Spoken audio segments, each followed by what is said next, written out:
нашиот гостин, доктор Александар Сајковски. Добре ни дојдовте, добро утро. Добро утро, ви благодарам, поздрав до сите гости кои рано гледаат телевизија. Ранобудници, јас ги велам ранобудници и ги имаме, верувајте, со нивни јавувања и јас ги поканив доколку имаате конкретно некое прашање за вас, затоа што здравието нели секогаш не е на прво место, слободно може да се јават и да постават прашање. Но јас ке ве прашам сега вас, со оглед на тоа дека ние тема, малку ќе излеземе надвор од здравството, може ли нешто? Може, да. Вие сте возач? Возач, да. Ние имаме тема сообраќајната култура во нашиот град. Вие сте доктор, секогаш нели употребувате автомобил, па како е, што мислите вие сообраќајниот? Искрено да ви кажам, добра ви е темава, али мислам дека имаме повеќе сообраќајна некултура отколку култура, искрено да ви кажам. Значи се согласувате со гледачите кои претходно ни се јавија. Навистина е хаотично ова што се случува во градов. Што треба да се превземе, што мислите? Па веројатно дека треба казните да се поголеми, не знам што друго, или на повеќе места да се прати. Контроли повеќе. Па веројатно повеќе контроли. Значи тоа се тие престројувања од една лента од друга, тоа е неверојатно нешто, мислам, на семафор. Едноставно само сакав да го слушнам и вашето размислување, затоа што досега токму на тоа разговаравме. Знаете како викаат, боле да стигнам 10 минути покасно отколку никад да не стигнам. Или знаете, возете внимателно, некој ве сака. Да, тоа е добро. Да. Добро, ајде сега да преминеме за она што вие сте тука. Витамините. Разговаравме само малку накратко затоа што имаме промена на времето. Есен е, ние уживаме во сончевите денови и добре дојдени ни се, меѓутоа дали тие може да влијаат сега во овој период и на нашето здравје со оглед на тоа дека е сепак невообичаено топли денови во овој период од годината? Па да. Да, видите, не е само есента промената на време. Така е, Наставно изворот на витамини, ако збориме само витамини и минерали, изворот на витамини и минерали полека гасне. Мислам, зборам во однос на она што можеме да го внесеме како свежо овошје и зеленчук. Така да, ова е период есен-зима кога доста се зборува за суплементи, за давање на витамини или минерали. Витаминска доза, да кажеме. Да. Тоа е актуелно сега во овој момент. Да. Сега вака, значи во овој период од годината, кои се оние витамини, колку ние треба да ги употребуваме витамините во нашиот организам или за превенција, да кажеме, кои витамини се најдобре дојдени во овој период од годината? Еве да кажеме. Знаете што ја би почнал, у принцип би почнал со нешто што е малку поназад би се вратил. Добро. По принцип денес има една голема дискусија во медицината. За витамините? Колку, како треба да се внесуваат. Иако стандардните дневни потреби кои што ги имаме како дози се релативно јасно дефинирани од страна на Светска здравствена организација, американската FDA. А зошто само ќе ве навратам, зошто толку дискусија околу витамините? Што е, кај лежи проблемот? Сега ќе ви кажам, суштински каде е проблемот? Проблемот е што се почнува некаде од почетокот на индустријската револуција од 1845 година, кога е откриена парната машина. Во овие 300 и кусур години колку ние имаме комплетна промена во режимот на исхрана и начинот на живење на луѓето. Во денешното модерно време, во времето на компјутеризација и роботизација, ова е четврта фаза на индустријската револуција, вие гледате, сите сме сведоци дека животот е енормно брз, енормно динамичен, дека начинот на исхрана на луѓето е драматично променет во однос на она што било во минатото, дека користењето на природните ресурси во витамините се многу намалени. Значи, погледнете само колку помалце се јаде, генерално, пер капита што викаме, колку помалце се јаде свежо овошје или свеж зеленчук, кои што се принципиелно главен извор за витамини и минерали. Ако на тоа додадете системот на производство, значи земјоделие, нели, сточарство и така натаму, каде што се употребуваат енормни количини на пестициди, органофосфати и други субстанции кои што у принцип ги уништуваат витамините, како и подготовката на храната, онда доаѓаме до ситуација да ние дури јадеме овошје, ама не внесуваме доволно витамини. Еве, ради тоа. Да, еве една ради илустрација, на пример, портокал кој ќе го скинете од дрво, содржи во себе во еден портокал 180 мг С витамин. Кога ќе го ставите у маркет 5 дена да седи, тој веќе се губи, го нема. Он е повторно кисел, но С витаминот е Што нула. да правиме тогаш? Како да внесеме витамини? Тоа е во основа сега големата дискусија. Дали или не да се врши суплементација со витамини и кога и како да се врши. Апсолутно секако приодот треба да е индивидуален. Мислам, према особа, не да се генерализира, дека нели дека сите треба така да сите сега да пиеме витамини. Кој треба да пие витамини? Витамини у секој случај треба да пијат луѓе кои што, значи суплементи мора да земат луѓе кои што имаат она што би рекле менаџерска болест, нели, кои што се во многу динамична активност, кои што имаат поголеми физички напори. Значи секој случај и средовечните луѓе и луѓе кои што се постари, а кои се бават со рекреативно со спорт, по принцип треба да внесат дополнение од мултивитамински препарати. Сите луѓе кои што имале некакво заболување, настинка, грип, потешка инфекција, например ангини, бронхопнеумонии, или биле на хирушка интервенција, имале стрес од хирушка интервенција, например, исто така мора да земат суплементи. Ајде сега вака, да ги разграничиме, дали може посебно, за да знаат и гледачите, што е она што вие ќе им препорачате да внесат во својот организам витамини. Кажавте за динамичното. Еве, конкретно, може да се пронајдам, како што кажав, во ова брзо и динамично време во кое што живееме, обврски на работа, мајка, дете, дома и така натаму. Што е она што треба да го внесеме како витамин во нашиот организам, за да функционираме видите, пред се поопуштено. Знаете како, ние и велиме, има две големи групи на витамини. Ги викаме хидросолубилни, оние што се раствараат во вода, и липосолубилни во масти, да кажа. Меѓу нив еден од најбитните за кој најмногу се зборува денеска е Д-витаминот. Добро. Д-витаминот е витамин за кој последниве 7-8 години има огромен број на студии за неговата улога во имунитетот, во засилување на имунитетот. Тоа за сите сега зборуваме, значи. Сега збориме за целата вака популација. И при тоа е интересно дека Македонија, без оглед што ние имаме голем број на сончеви денови, и Д-витаминот во основа се создава во кожата под влијание на сонцето. Сепак треба да го внесеме дополнително. Да, за жал кај нас огромен број на децата, па и на возрастните луѓе имаат дефицит на Д-витамин. Така да генерално тој треба да се зима. Меѓутоа, во најголем број на случаи се зимаат мултивитамински препарати, значи комбинација од повеќе витамини, во кои што ви се Б-витаминот, С-витаминот, например, да речеме целата група на Б-витамини, С-витамин, витаминот А, Д. Значи може слободно да си ги земаме витамините, меѓутоа треба да внимаваме и на дозирањето, да го вклучиме гледачот да видиме што би сакал да праша. Што се однесува на денешната тема, прашање до докторот. Повелете, добро утро. Дали се слушаме? Дали го имаме гледачот на телефонската линија? Се исклучи, добро. Значи, говориме за Д-витаминот, дека треба сите да го внесуваме. Колку временски треба да го користиме? Од денеска, знаете, пак ја ќе го споменам дека медицината денеска станува веќе не она класично по протокол медицина, него персонализирана, значи медицина према индивидуа. Ако се работи, например, за особа која што има ниско ниво на Д-витамин во крвта, тогаш се суплементира со Д-витамин конкретно, може и со други витамини, меѓутоа се суплементира со Д-витамин додека не се постигне оптималното ниво на истиот во крвта. Кога ќе се постигне неговото оптимално ниво, тогаш се одредува дозата која е минимална за да ја внесе, за да тоа ниво остане такво. И при тоа има уште една работа, значи бидејќи Д-витаминот нормално се создава во кожата од сонцето, е препораката луѓето да излезат на сонце. На сонце. Од Еве сега да ги искористат, од друга страна да го користиме сонце. Не, али од друга страна ќе речат, да речеме, еве и колегиве кои што се дерматовенеролози, нерационално излагање на сонце носи ризик од канцер на кожа. Знаете, денеска сме најдени во така меѓу чеканото и натовалната. Денеска сме најдени во некое време на кое што треба да внимаваме буквално на се. И на временските промени кои ги имаме, видот на исхрана кој го внесуваме. Добро, што правиме со овошјето сега? Само да дополнам пред да одговорам за овошјето, една фаза која е екстремно битна за внесот суплементација на витамини, тоа е бременоста кај жените. Така. Таму треба суплементација обавезно и на витамини и минерали и омега-3 масни киселини и периодот додека мајката дои.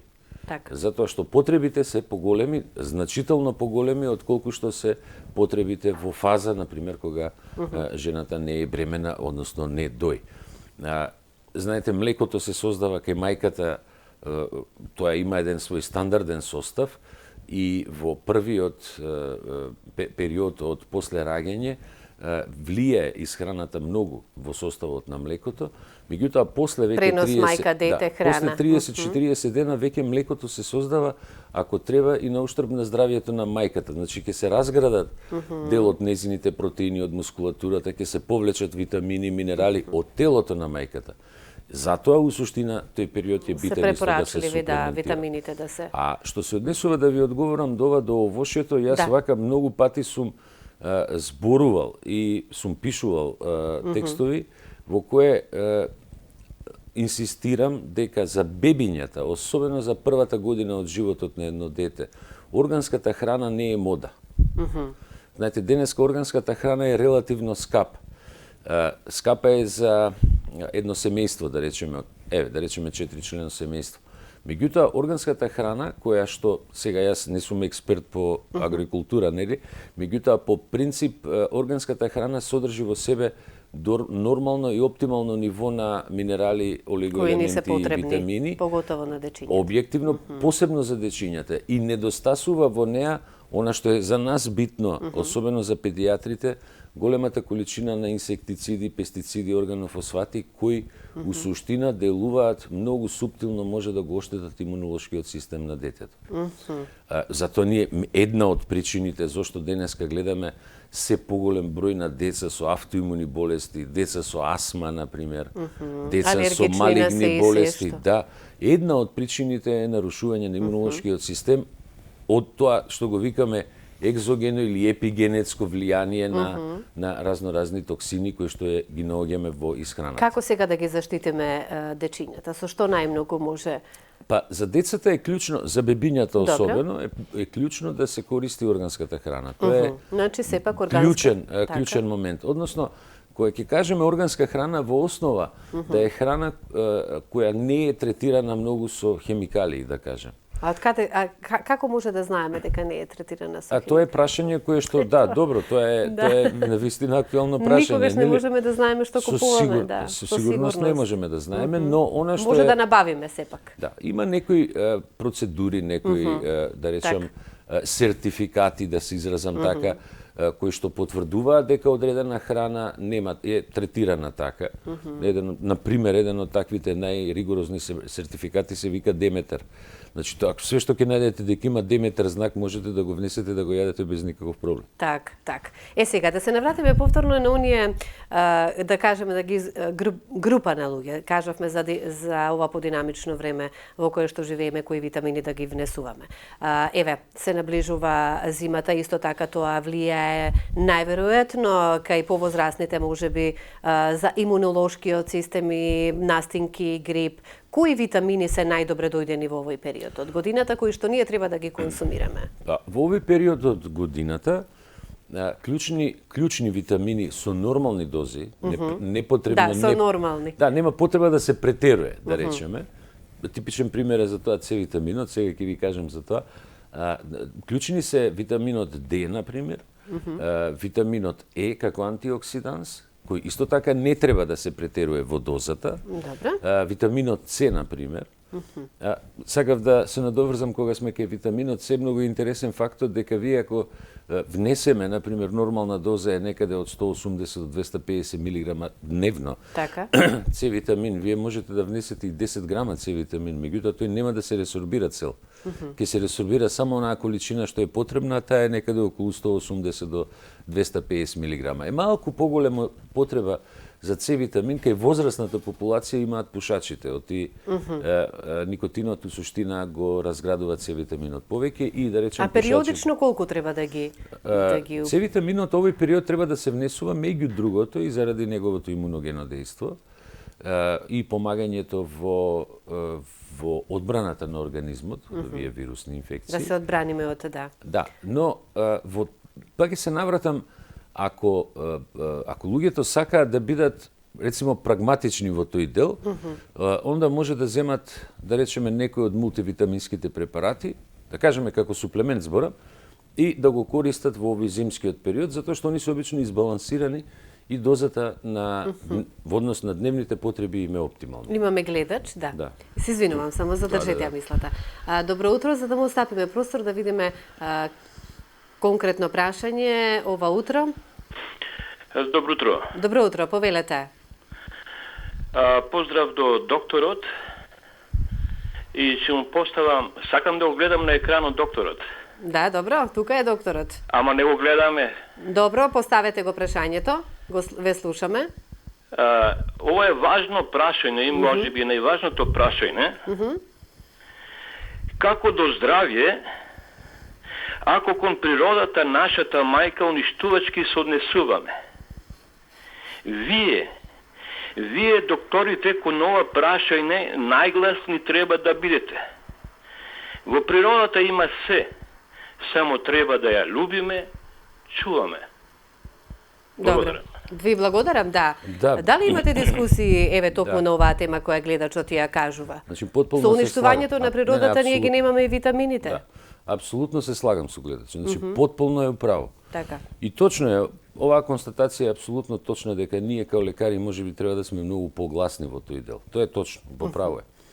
Меѓутоа, знаете како, уништувањето на природата е масовен процес. Јас лично, као човек, сум разочаран од она што генерално се случува на ниво на целото уништување на природата, на загадувањето. Природата нас во основа, ние впрочем и така зборуваме, јадите се она што природата ви го дава. Така. Значи, кога ќе кажеме природата што ви го дава, тоа се овошје, зеленчук, месо, оти човекот е сепак на некој начин месождерно животно. Ако се вратиме назад, само како подкрепа на ова што го кажува гледачот, ако се вратиме назад, пред негде 30.000 години, мажот и жената живееле како единки заедно со своите деца, мажот поминувал негде меѓу 35 и 40 километри на ден за да прибере храна за семејството. Жената имала движење кој е некаде меѓу 10 и 15 километри.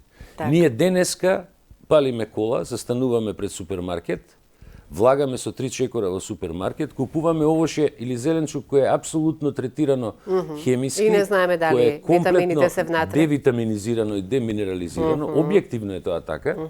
И се враќаме назад. Значи, оваа динамика и ова уништување што го правиме, ја не знам до кога ќе ни врати природата во еден момент. Враќа и на нашето здравје, тоа Например, е... ние така. секогаш им кажуваме на родителите, особено кога се децата во развој, научите ги децата да јадат онака како што вистински треба. Да јадат што посирова храна, да јадат храна која е помалце термички обработувана, така. и ако е веќе треба да се обработува, да е на пареа обработена, затоа што таму на пареа обработена храна само 20 до 25% се губат витамините. Кога е стандардна обработка, како што ние ја спремаме храната сега, повеќе од 80% се губат витамините и минералите. Колку само треба да внимаваме во исхраната. Научите се да живеете со 5 оброка на ден. 5 оброка на ден е нормална исхрана, само 9% од светската популација живее со 5 оброка на ден. Од тие 9% од светската популација, негде над 70% се јапонци. А јапонците имаат најголем број на луѓе кои што се живеат. Па тоа е така е. Значи, се јаде често, но се јаде малку. Малку. Тоа е клучот. Јас тоа го практикувам, да ви кажам, доктор. Помалку, но почест. Тоа е најдоброто решение. Значи дека така треба. Впрочем, имаме гледач. Да. Дали имаме гледач?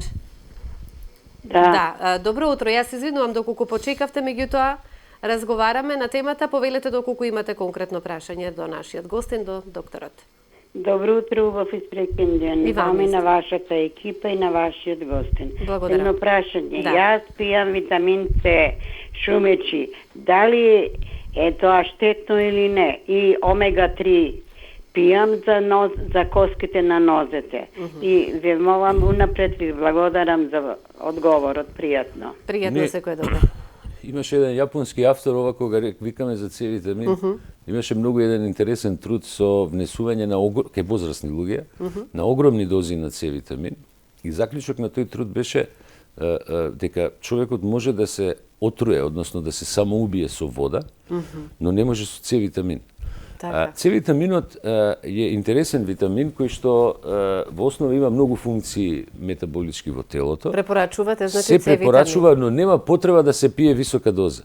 Тоа беше исто така една од големите дискусии во медицината пред 15-20 години. И луѓе пиеа по 1000 мг, 2000 мг С-витамин дневно. По принцип џабе, мислам, тој вишокот кој што нема да се ресорбира се испрела со столицата. Така. Значи, нормалните потреби од околу 250 мг, да. А ова друго што го спомна гледачката омега-3, тоа топло ја поздравувам да продолжи да пие. Да пие, така. Омега-3 масните киселини се оние кои што нас суштински многу ни фалат. Значи, од кога спомнав преска почетокот на индустријската револуција до денеска, во исхраната кај децата и возрастните луѓе е страшно зголемен внесот на трансмасни киселини и оние штетни масти што ги велиме. Намален е внесот, драматично е намален внесот на омега-3 масните киселини. А они се големи протектори на мозокот, заштитници на крвните садови, на срцето, ако се масти. Така, така. По принцип се тие добрите масти. Кога го споменуваме С-витаминот, еве јас конкретни примери да кажам дека на некој му создава проблем во желудникот. Па да, може да создаде, апсолутно. Што да се превземе во тој момент? Значи, доколку има проблеми, може. да се земе уште нешто друго за да не настанат компликации? Обично треба некоја, што велиме, база да се земе у тој случај, нели кој сода бикарбона, да кажем. Така, наједноставно кажано. Или некои од таблеткиве кои што ја намалуваат киселоста на желудникот. Но кога не знам дали да кажам, а ќе ви кажам на пример дека интересен е фактот дека тезата за внесување на високи дози С-витамин ја донесе Паулинг, еден голем автор.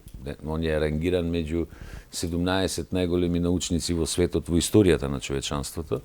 А од друга страна, после медицината почна да го напаѓа дека тоа внесување на високи дози С-витамин е непотребно. Така. Неговиот приод во лекување на одредени болести со високи дози на витамини се оспори во медицината, реално. Меѓутоа, човекот е па еден од неколкуте само кои што има 2 Нобелови награди добиено. Така да Што да правиме? Што да правиме? Да, добро, ајде да вклучиме гледач. Инаку, да. Така, да вклучиме гледач. Јас навистина уживам кога ве слушам и сигурна сум дека и гледачите и затоа предизвикуваме внимание, многу убаво објаснувате, не толку многу медицински, за да допре до сите нас, за да убаво ве разбереме, затоа што докторите нели си имате ваши термини, но вие многу убаво објаснувате. Добро утро. Добро утро. Повелете. Сакам да го прашам доктор Сајковски. Имам близначиња. Близначињата сега ќе наполнат годинка. Едното близначе ми е анемично, барем така според резултатите покажуваат. Да. Значи пие што треба, лекарства, значи што ќе ни даде доктор, пробуваме со исхрана. Па сакам да го прашам доктор Сајковски, дали може да взимаме почесто, значи преку еден ден или секој ден веќе брокула и некоја таква храна или пречи ако се взима секој ден? Значи, они имаат разновидна исхрана од телешко месо, од зеленчук, значи водам сметка многу за тоа, а без да ако еден месец, значи правиме пауза од она што е железо вештачко дадено хемиски, нели, со витамин С, хемоглобинот паѓа. Што ќе ми каже доктор Сајковски, на што треба да обрнам внимание? Ви благодарам. Исто јас ви благодарам. Да, за храната веднаш ќе кажам, но би советувал, видите, прво ке близначиња често се јавува слабокрвност. Значи, почесто е слабокрвност. Да кажеме нормална појава дека е. Па почесто, да, не е баш скроз нормална. Добро, да, меѓутоа анемични ни се течињата во последно време повеќе. Ако едното дете е слабокрвно, другото не е и не се поправа и не стои, сега ќе одговорам за храната одма, би советувал да се направи целата лабораторија во однос на анемијата. Дали е само анемија која што е заради дефицит на железо од исхрана или можеби има повеќе други причини кои што може да се за анемија. Така. Односно, ако се однесува до внесот на железо преку храната, клучен извор за железото во храната е месото. Значи месото, а после доаѓаат зелените овошји од типот зеленчуци од типот на брокула, спанак, нели коприва, да речеме пшенична трева која што исто така има доста железо, таа може да се користи исто така од тие сегменти кај што се исхраната. Така. Месото, например, е компонента која носи многу железо, телешкото и јунешкото. Што значи да продолжат со консумирање на Видите, месо? ние често им сугерираме на родителите дека децата мора да имаат барем 5 дена у неделата оброк зеленчук со месо. Моето дете токму сега почна да го јаде месото на 7 години. Добро. Добро, тоа е више. Кога не знаеше, да, дававме меѓутоа. знаете како? Сигурна сум дека и многу мајки, затоа и го споменувам, ова се во иста ситуација со мене. Значи кога не знаат, може да им вметнеме исхрана, но кога ќе почнат да ја осознаваат храната, тогаш ја одбиваат, па сега еве почнуваме повторно. Што значи фази се кај децата најверојатно? Знаете, видите, еден интересен феномен генерално на глобално ниво, многу е вака застапено во Македонија, во женската популација во Македонија, жените помал се јадат месо. Генерално збор. Меѓутоа, вие можете да бидете и вегетаријанец. Вие можете да бидете и веган. Тоа е потполно ваше право, мислам, избор за вашето тело. Така. Меѓутоа, немојте вашето дете да го правите вегетаријанец. Можам да спорам, да речеме сега со луѓето кои што се вегетаријанци. Не, окей. Сами да си избере, значи да оставиме сами да избере. Детето треба, кога ќе напредне 18 години, кога ќе стане самостојно, само нека одлучи што сака да види. Така, се согласувам. Имаме гледач да го вклучиме. Добро утро. Добро утро. Добро утро, повелете. Поздрав до докторот и до емисијата. Сакам да го прашам докторот, ја употребувам витамин С и јадарка. До сега открија на мојот син има хеликобактер и дали може да продолжи он пие витамин С и јадарка. Дали е добро во тој... Во таа комбинација. Добро. Ви благодарам. Ке слушнете. Видите, хеликобактерот е една многу интересна, многу проста бактерија, која што... Меѓутоа прави компликации. Али прави проблеми. Која у принцип е дел од нашиот живот од како постои човекот. Таа не е сега хеликобактер, од како постои човекот постои хеликобактер. Меѓутоа, последниве децении е откриено дека може да влијае на појава на гастритис и чир кај луѓето, па дури и кај децата. Терапијата која се дава за хеликобактер, која даваат колегите гастроентеролози, е една трипла терапија која е да се ерадицира, меѓутоа голем ефект и помош во третманот на хеликобактерот дава примената на пробиотици. Значи, пробиотиците се еден од клучните елементи во лекувањето на хеликобактерот, многу повеќе отколку С-витаминот. С-витаминот сам по себе нема да го уништи хеликобактерот.